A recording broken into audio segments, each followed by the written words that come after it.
welcome back to my channel and welcome to a special Memorial Day episode. So, Memorial Day is when we honor those who gave everything in service to this country, and oftentimes it feels like when we rattle off the names of military heroes or we watch documentaries about them, we hear the same few, usually male names. But what about the unsung heroes, especially the women who have served in our recent wars? There are some downright incredible women from the post 9/11 conflicts who shaped military history in ways that you just might not expect. These women have fought on the front lines, they saved lives, they broke barriers, and unfortunately made the ultimate sacrifice. Yet, many people don't know their stories. So I do want to share a few of those stories with you.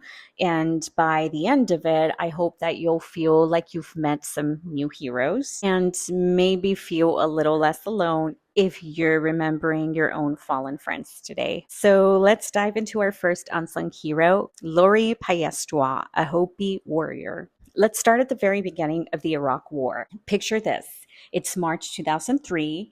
The U.S. invasion of Iraq has just begun, and amid the chaos, a convoy of the 507th Maintenance Company, a support unit, gets lost and drives unknowingly into the city of Nasiriyah. In one of those vehicles is a 23-year-old Army private named Lorianne Paestua. So Lori isn't just any soldier. She's a member of the Hopi tribe from Arizona, and a young mother of two very young children. And by the end of the day, she would become the first Native American woman to die in combat while serving in the U.S. military, and the first female U.S. service member killed in the Iraq War. Lori's story is tightly intertwined with that of her best friend in the Army, a name that you might actually recognize, Jessica Lynch. And I don't know if any of you remember this, but Jessica's capture and dramatic rescue made headlines back then.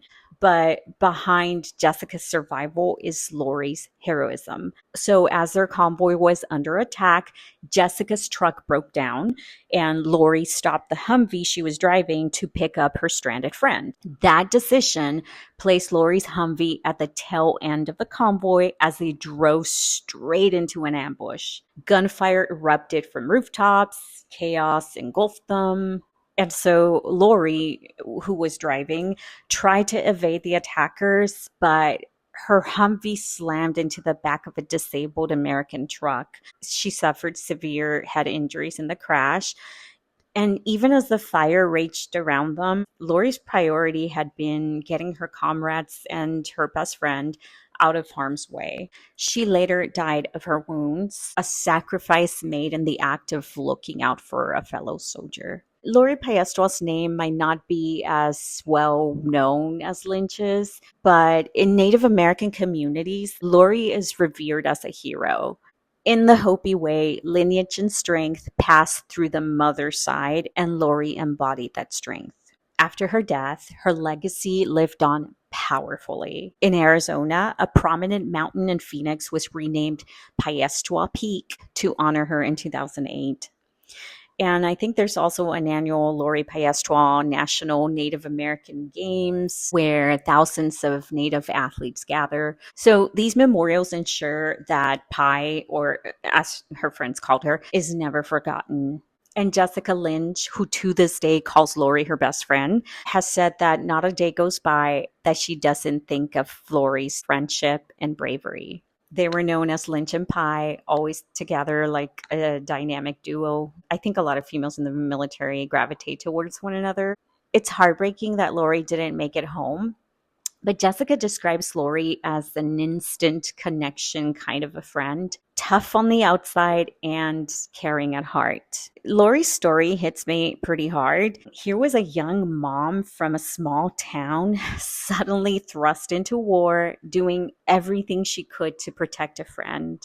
She didn't get to see her kids grow up, yet her memory is now lifting up an entire community, from a mountain peak, Thousands Hike, to games where Native kids compete and remember her name.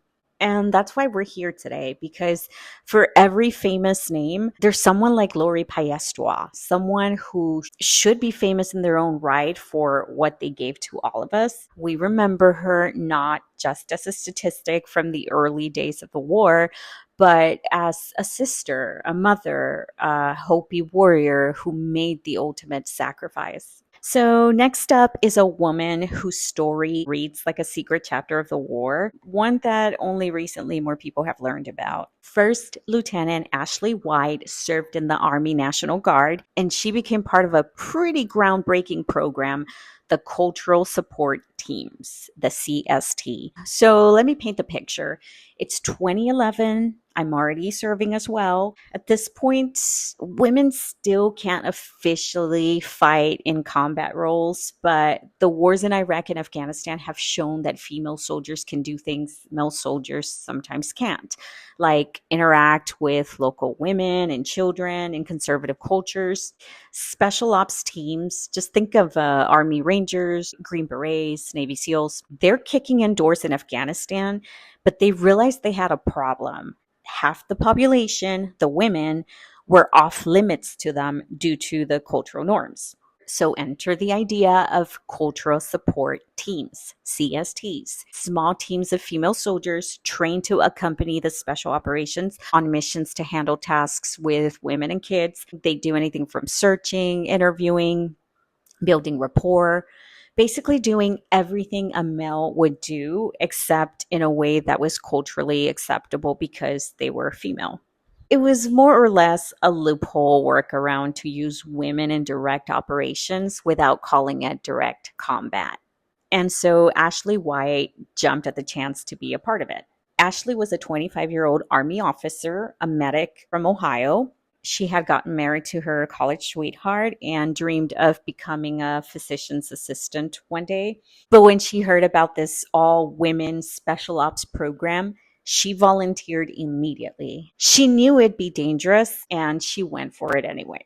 So in August 2011, Ashley completed the selection and training and became part of the CST-2, one of the first teams of women ever to go out regularly with Green Berets and Rangers on night raids. Think about how insane that is. This was 2 years before the combat ban was lifted, yet here's Ashley parachuting out of planes with Rangers, hiking up and down mountains on night missions, taking enemy fire shoulder to shoulder with special ops guys. She had to carry the same gear, plus do the special task of engaging local women when needed. So she and her CST teammates were proving in real time that women could perform in combat. They just weren't calling it combat. But by all accounts, Ashley was a rock star on the team. One of her CST teammates said Ashley was the heart of the team, the one who made people better by her quiet mix of ferocity, kindness, and intensity. On October 22nd, 2011, during a night operation in Kandahar province, Ashley's special ops unit triggered a hit in IED. The explosion was massive. It killed Ashley and two Army Rangers she was with. She became the first CST member to be killed in action. She was only 24, about to turn 25 in a few days. Back home, she left behind her husband, her parents, a brother, and a twin sister. And the news rippled quietly through military circles. And it was quietly because the program was somewhat low profile at the time. But those who knew her and knew of the CSTs were devastated.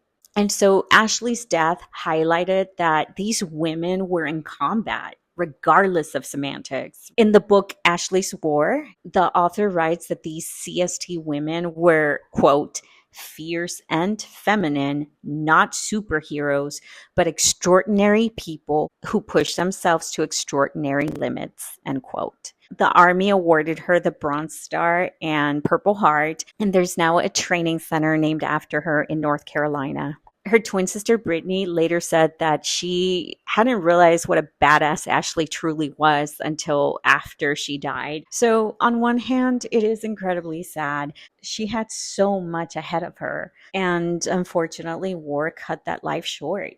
But on the other hand, I feel proud. I feel proud that she proved without a doubt that women can hang with the elite, that we have the same mix of ferocity and kindness to offer in service.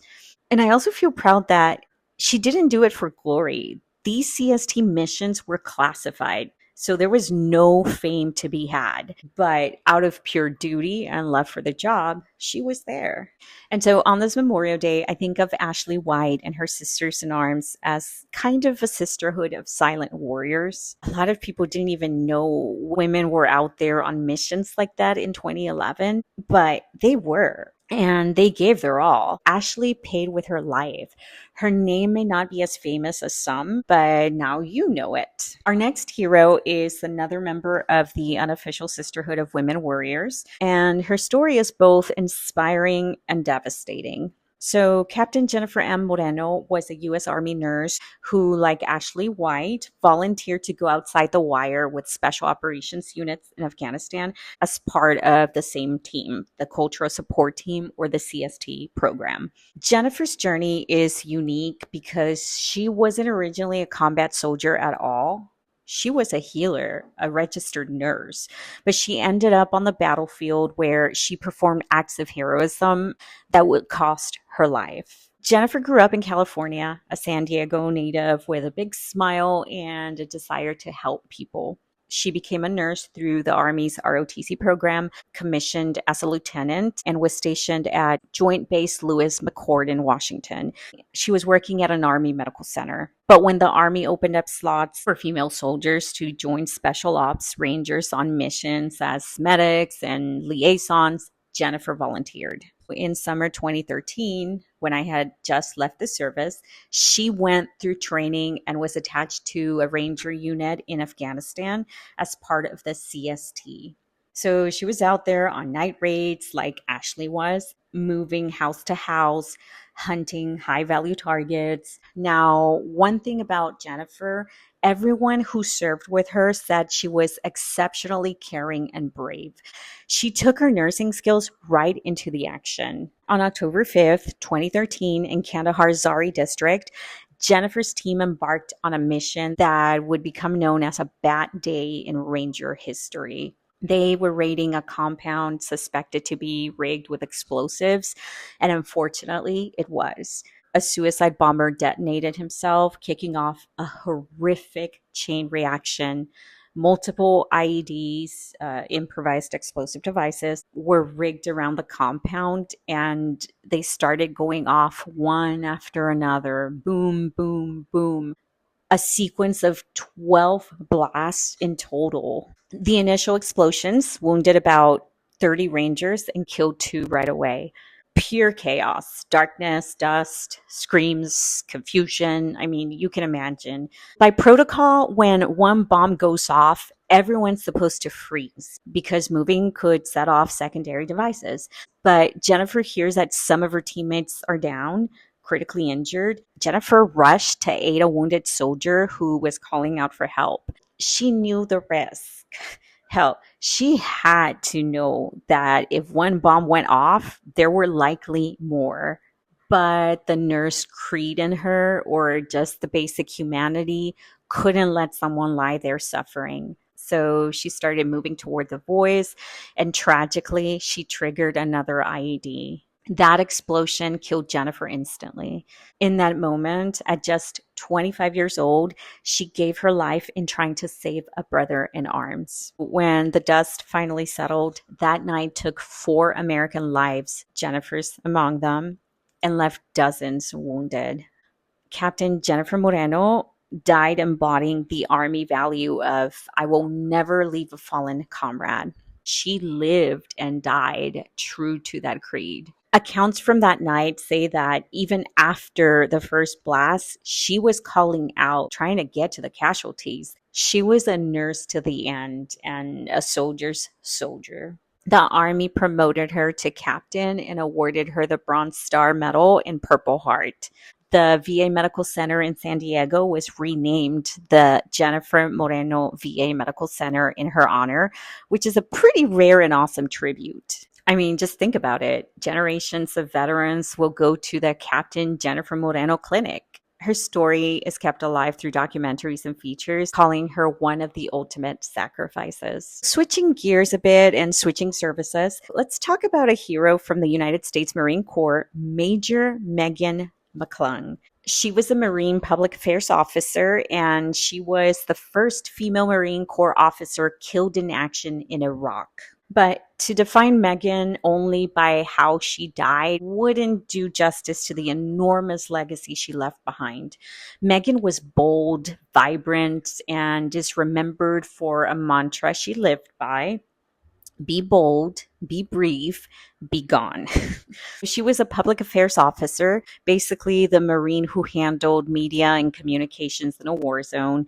By 2006, when I joined the Air Force, she had been in Iraq coordinating press embeds and telling the Marine story to the world. And although that might sound kind of safe, nothing in Anbar province in 2006 was safe. She insisted on getting out there, escorting reporters to show them what Marines were doing in places like Ramadi, one of the most dangerous cities at that time. She famously even escorted Oliver North, who is a retired Marine lieutenant colonel and a Fox News commentator. And this actually happened around earlier on the same day she died. Major McClung was in a convoy in Ramadi, taking a Newsweek journalist team to cover Marine operations. And that's when a massive roadside bomb IED struck her Humvee. The explosion was devastating and killed Megan instantly, along with another Army captain and a specialist. She was just 34 years old. And with that, she became the first female Naval Academy graduate, class of 95, to die in combat, and the highest ranking female Marine killed at that point in the Iraq War. But here's the thing. Megan McClung's life was so much more than the way it ended. Her personality was larger than life. She even organized a satellite Marine Corps marathon in Iraq. No joke. She got hundreds of troops to run a marathon around a base in Iraq. The news of her death hit a lot of people very hard. Her parents said they realized after she died just how many lives Megan had touched. There were even families who named their newborn daughters Megan in her honor after hearing her story. Our final hero today is someone whose story is very recent. Senior Chief Petty Officer Shannon M. Kent, U.S. Navy cryptologic technician, so basically an intelligence and language expert, who served in the shadows of special operations. Shannon was a warrior mom, a woman who balanced chasing terrorists with reading bedtime stories to her kids. Her story highlights the often unseen contributions women made in the war on terror well into the 2010s. Shannon Kent joined the Navy in 2003, so not long after 9/11. She was wicked smart, fluent in 7 languages by some accounts, including Arabic. That made her a natural fit for naval intelligence. Over the years, she worked her way into the elite circles of JSOC, or Joint Special Operations Command, supporting SEAL teams' missions and other special ops as linguist and intelligence operative. So basically, Shannon was often the only woman translating sensitive intel, interrogating detainees, and even going on raids to help find and capture high-value targets. A colleague once described her as, quote, a woman in special operations before women were officially allowed in special operations, end quote. She served in 5 combat deployments between Iraq, Afghanistan, and Syria. In 2018, she was slated to go to a super competitive officer program, basically a chance to get her commission and further her education. But despite her impressive record, the Navy disqualified her because of a bureaucratic medical rule. Years earlier, Shannon had beaten thyroid cancer, and even though she was declared fit for duty, that prior condition made her medically unqualified for the officer program. She appealed. She asked for waivers, but no dice. So instead of going to school in 2018, she got sent on yet to another deployment, this time to Syria. It's kind of a bitter twist if you think about it. If not for that rigid, stupid policy, she likely wouldn't have been sent to Syria at all. In her downtime, she would video chat with her toddlers back home, singing Twinkle, Twinkle, Little Star from halfway around the world. Her husband had done 11 combat tours himself. So they were that rare dual military couple trading off deployments and parenting. On January 16th, 2019, Shannon had a meeting in town with local Syrian officials. After the meeting, she had a few teammates stop by a little restaurant, a place coalition folks often grabbed a bite. An ISIS suicide bomber detonated right outside that restaurant.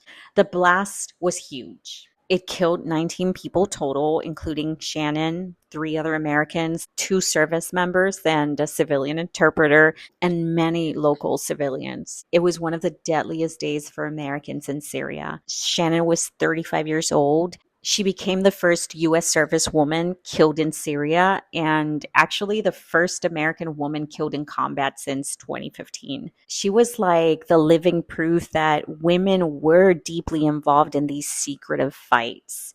And of course, this also shone a light on that rigid medical policy. Many argued that a cancer survivor like her, who was obviously fit enough to deploy multiple times, should have never been barred from the officer program. So the Navy subsequently started adjusting some of those waiver rules, partly due to the spotlight on her case.